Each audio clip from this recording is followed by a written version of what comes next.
Namaskar. Hello and welcome to PGurus channel. I'm your host 𝙒𝙧𝙤𝙪. Today there is news that the MCD, that is the Municipal Corporation of Delhi, has asked the police for 400 people to clear illegal encroachments in the Jahangirpuri area.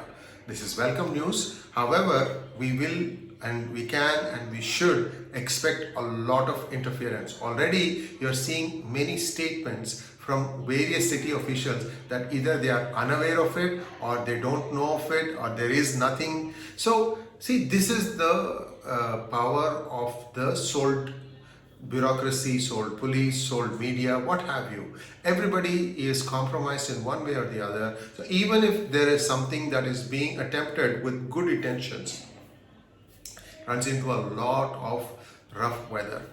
I'm sure Amit Shah is going to make a point. Yesterday's monologue that I had, I was really critical that there is something that you need to do. You can't just wait and try to make this into a political issue and keep telling Hindus that look, you should vote for BJP. This thing doesn't sell. This doesn't hold water. In fact, if anything, the BJP should be concerned about the dismal performance in the various by-elections across several states. BJP has drawn a blank.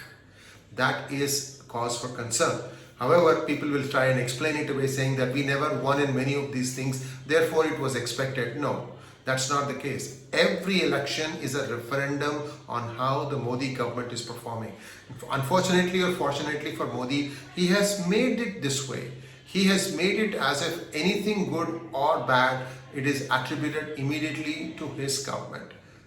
It could have been more democratic. It's now too late. 8 years have already passed. Maybe in the future, when other people become prime ministers from the BJP, there will be a better democratic functioning so that the messaging is more broad-based and more effective. Right now, communication continues to be a weak link in the BJP.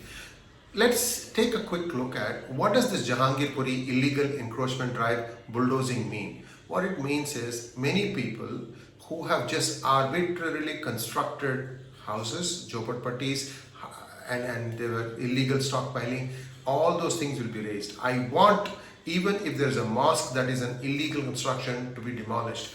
Unless you do this thing, unless you make it a point to show anything that is illegal has to go, this malaise will continue to linger around. And I really hope that the government takes up that drive. And also, this is unfinished business. This is only halfway. Once you raise those things down, where are they going to go? They're going to go to the next jhopatpatti. And in fact, the next time around when they flare up, it will be more violent. The point I'm trying to make is, while you try to clean up a place, round up the illegals and send them out of the country. There is no room for illegals, especially they come and then they start creating mayhem.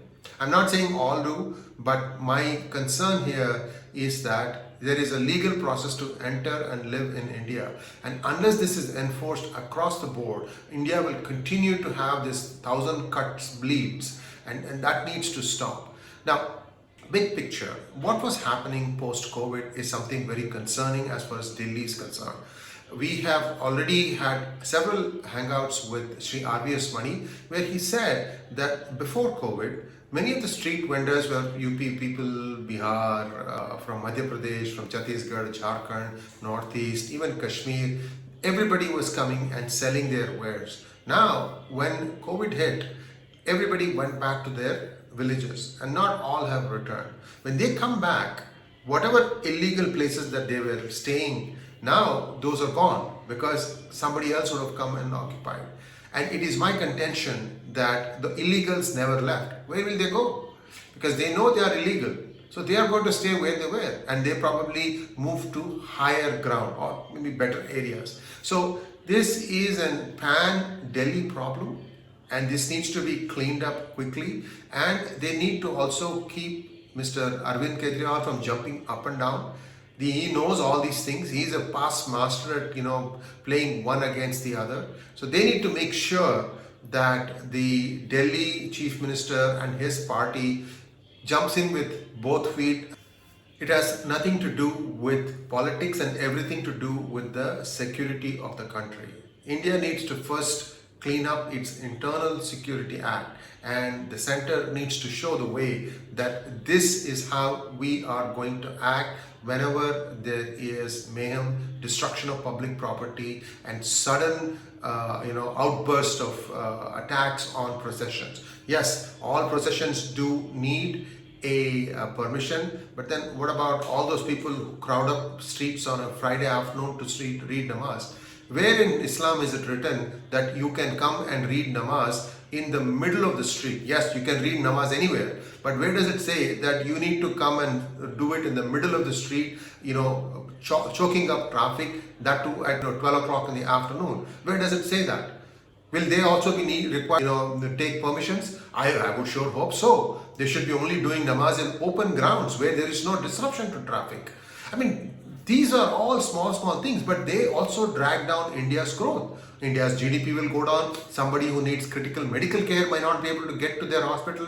They may even die in the process. I can go on and on. So the long and short of it is, law and order has to be maintained strictly, and there has been an era where many policemen, they also are on the take.